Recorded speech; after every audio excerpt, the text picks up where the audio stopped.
So you mean to tell me I have a 5-year-old and I had no idea about this? David, if you do not believe, you can do a DNA test. You disappeared. Because your mother warned me not to. Quand tout espoir semblait perdu, boum! Sa première amour est soudainement apparue, tenant la main d'un enfant de 5 ans, affirmant que l'enfant était le sien. Est-ce vraiment possible? Viens avec moi, découvrons ensemble ce qui s'est passé. Salut les amis, bienvenue dans un nouvel épisode de ce film captivant où nous vous amenons vos acteurs et actrices préférés directement sur votre écran. Ce film va vous tenir en haleine et vous allez certainement en tirer beaucoup de leçons de vie. Mais avant de plonger dans l'histoire, abonnez-vous à cette chaîne pour plus de films passionnants. Le film commence avec un jeune homme beau, riche et bien habillé nommé David. Il semblait anxieux alors qu'il se préparait à demander sa petite amie en mariage. Son ami l'encourageait, lui disant de foncer. Après un petit discours de motivation, David partit. Au restaurant, David attendait patiemment sa petite amie, Ibière. Lorsqu'elle arriva enfin, ils échangèrent des salutations et se complimentèrent sur leur apparence. Ils commandèrent à manger, mais pendant qu'Ibière savourait son repas, elle remarqua que David ne mangeait pas et semblait très anxieux. Inquiète, elle lui demanda s'il allait bien.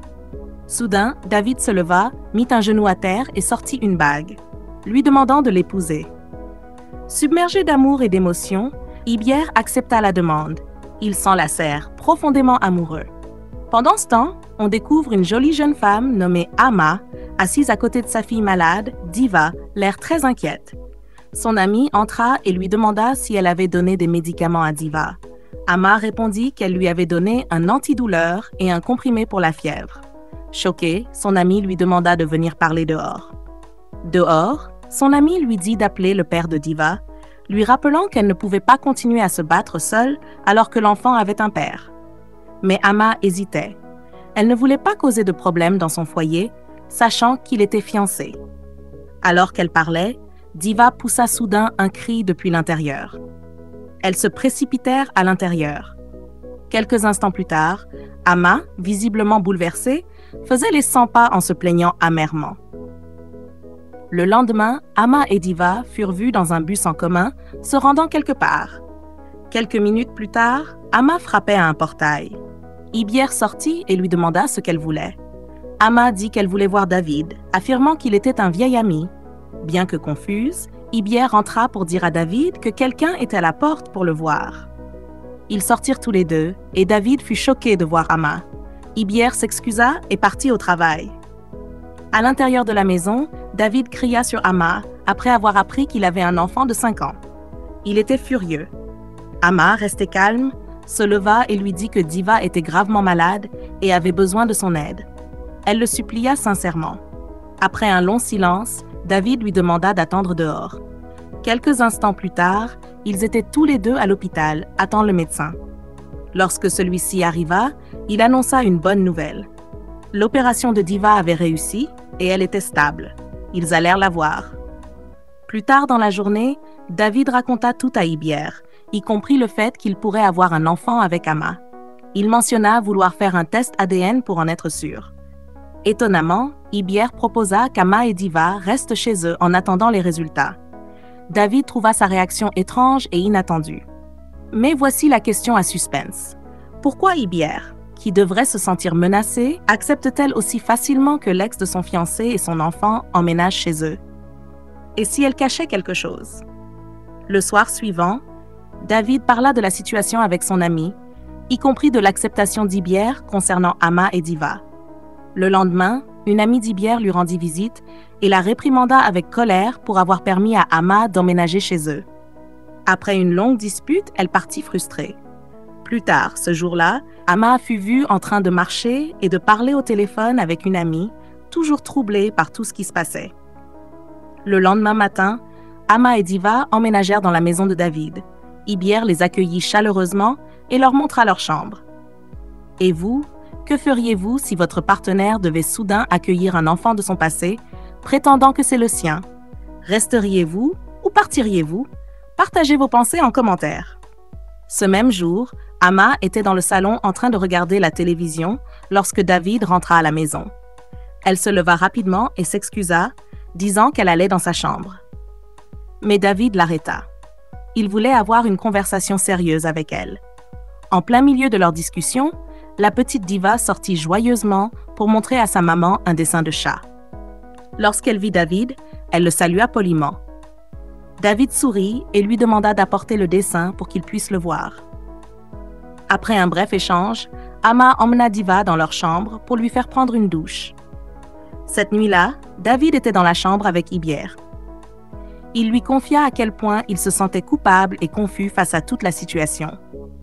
Ils eurent une courte dispute, mais finirent par se réconcilier dans les bras l'un de l'autre. Le soir suivant, David discutait avec son ami, lui racontant tout ce qui s'était passé jusque-là.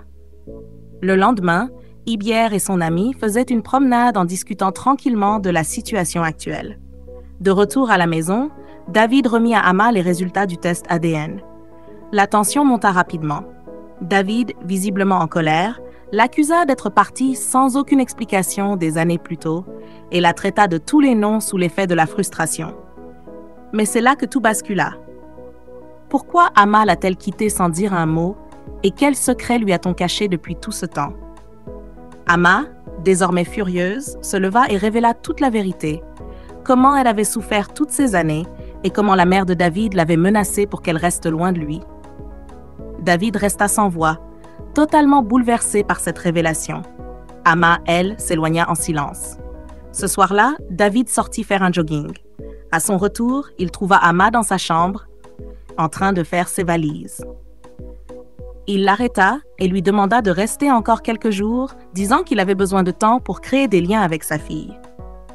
Le lendemain, tous les trois étaient dans une boutique de vêtements.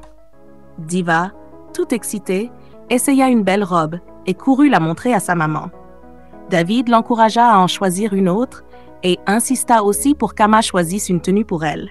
Elle refusa, mais lorsque Diva la tira pour lui montrer une robe qu'elle avait choisie pour elle, Amma n'eut pas d'autre choix que de suivre.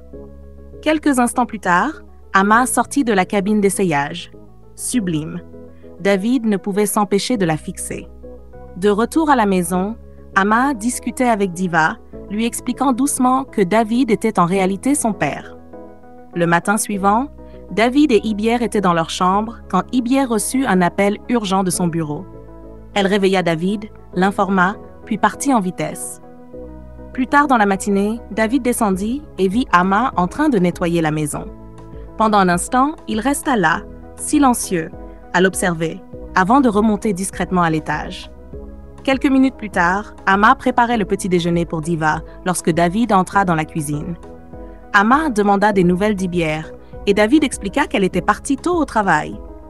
Ils se mirent à discuter et malgré le refus d'Amma, David insista pour l'aider à préparer le petit déjeuner. Peu de temps après, tous les trois étaient à table, profitant de leur repas. C'est alors que Diva appela David « Papa » et lui demanda encore du pain. Il fut surpris, mais profondément touché par ce moment.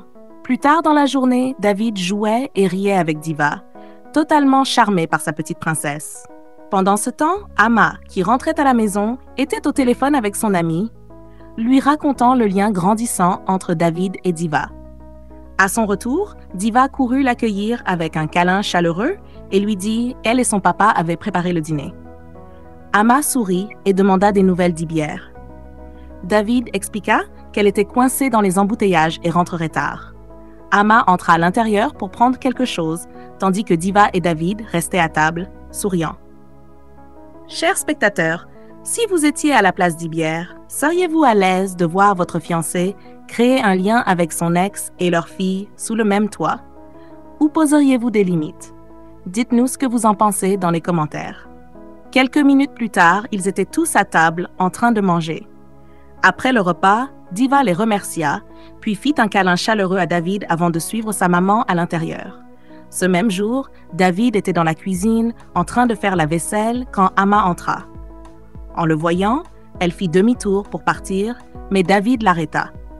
Ils finirent par avoir une conversation sincère et profonde, au cours de laquelle David la supplia de rester avec Diva, lui assurant qu'il était prêt à assumer ses responsabilités. Soudain, Amma fondit en larmes et le serra dans ses bras. Le lendemain matin, Ibière entra dans la chambre où David dormait paisiblement et lui dit qu'elle ne trouvait ni Amma ni Diva. David, choqué, lui demanda de vérifier correctement. Elles étaient peut-être dans la salle de bain. Mais Ibière avait déjà fouillé partout. Il se redressa immédiatement et tenta d'appeler Ama pour découvrir qu'elle avait laissé un message. Elle était déjà partie. Pourquoi Ama est-elle repartie, cette fois encore sans dire un mot, alors que tout semblait enfin rentrer dans l'ordre?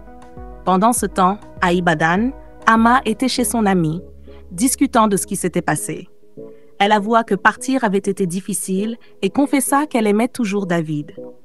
2 jours plus tard, David était dans sa chambre, l'air très préoccupé. Il entra dans le salon où Ibière lui avait servi à manger, espérant qu'il aurait mangé. Elle fut surprise de voir que la nourriture n'avait pas été touchée. Elle l'appela plusieurs fois, mais il était perdu dans ses pensées. Ce n'est que lorsqu'elle haussa la voix qu'il répondit. Elle s'approcha de lui, inquiète, et lui demanda de manger. David faillit s'énerver, mais se ressaisit. Ce soir-là, David était avec son ami, affichant toujours un visage sombre pendant qu'ils discutaient. Le lendemain, on le vit conduire, le stress et l'angoisse visibles sur son visage. De retour à la maison, l'ami d'Ibière était en train de prier et de répandre de l'eau dans le salon. Ibière, choquée, tenta de l'arrêter, disant qu'elle avait quelque chose d'important à lui dire. Mais son ami refusa, jusqu'à ce qu'Ibière finisse par lui avouer « Greg est de retour et actuellement à Lagos. » Greg, l'ex d'Ibière. Cela attira l'attention de son ami. Ibière lui expliqua tout, y compris que Greg voulait revenir avec elle. Son ami Omotayo devint soudain enthousiaste pour elle, laissant Ibière confuse. Il y a à peine quelques jours, elle lui disait de se battre pour David, maintenant elle voulait qu'elle retourne avec Greg. Quelle amie déconcertante. Le lendemain, David était seul dans sa chambre, prêt à affronter Ibière. Il voulait mettre fin à leur relation. Étonnamment, Ibière aussi avait l'intention de rompre. Et si c'était le destin qui les ramenait là où ils étaient réellement censés être? Quelques instants plus tard, David et Ibière étaient assis ensemble dans la chambre, ayant une conversation honnête. Ibière était étonnamment calme et compréhensive. Elle rendit la bague de fiançailles, mais ils décidèrent de rester amis. Ils partagèrent un moment léger, se taquinant avant de se quitter en paix. 2 jours plus tard, David se présenta chez Ama pour se réconcilier. Elle fut choquée de le voir et lui demanda comment il avait trouvé son adresse.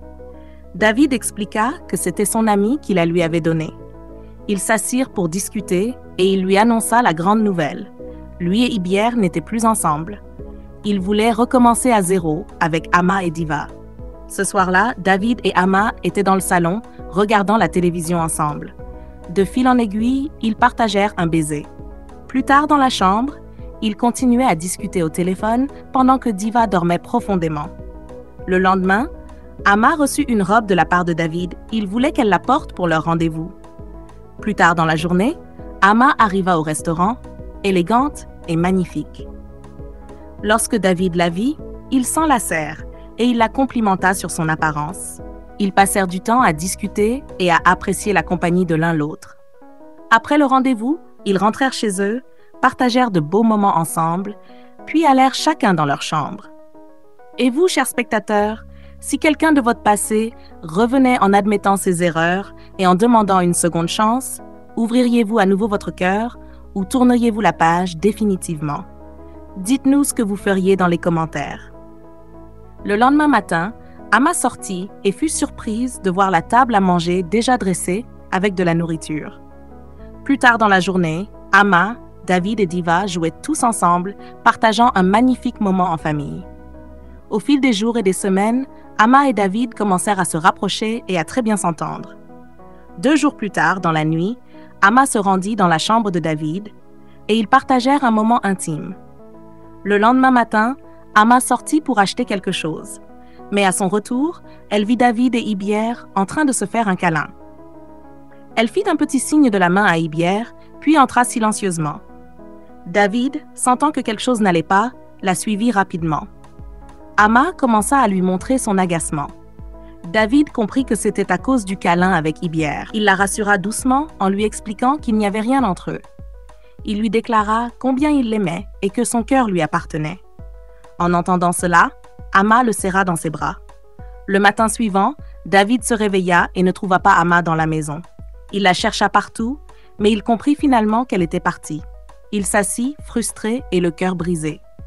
Pendant ce temps, chez Ama, Ibière discutait avec elle au téléphone, lui expliquant qu'il n'y avait absolument rien entre elle et David. En même temps, Ibière choisissait une robe pour qu'Ama la porte au marché. Ama fut surprise par le choix, se demandant pourquoi une robe aussi élégante juste pour aller au marché. Mais Ibière insista pour qu'elle la porte. Peu de temps après, David arriva. L'ami d'Ama s'éclipsa rapidement, les laissant seuls. Ils se regardèrent, sourirent et partagèrent un moment de silence. Un peu plus tard, David emmena Ama faire un tour en voiture. Elle n'avait aucune idée d'où ils allaient. Alors elle lui posa la question. David lui répondit de se détendre et de profiter du trajet. Ils arrivèrent bientôt chez l'oncle d'Ama. Elle fut surprise et demanda ce qu'il faisait là. David lui expliqua qu'il était venu demander sa main en mariage et que son propre oncle était déjà à l'intérieur, les attendant. Ensemble, ils entrèrent, prêts à commencer un nouveau chapitre fait d'amour et d'engagement. La leçon morale de ce film est la suivante. Le véritable amour trouve toujours son chemin. Peu importe les défis, les malentendus ou le temps passé séparés, quand deux cœurs sont faits l'un pour l'autre, ils se retrouvent toujours. La communication, la patience et le pardon sont les clés d'une relation durable. Merci d'avoir regardé, les amis. N'oubliez pas de cliquer sur le bouton d'abonnement pour plus de films nigérians populaires et incroyables. À très bientôt. Au revoir.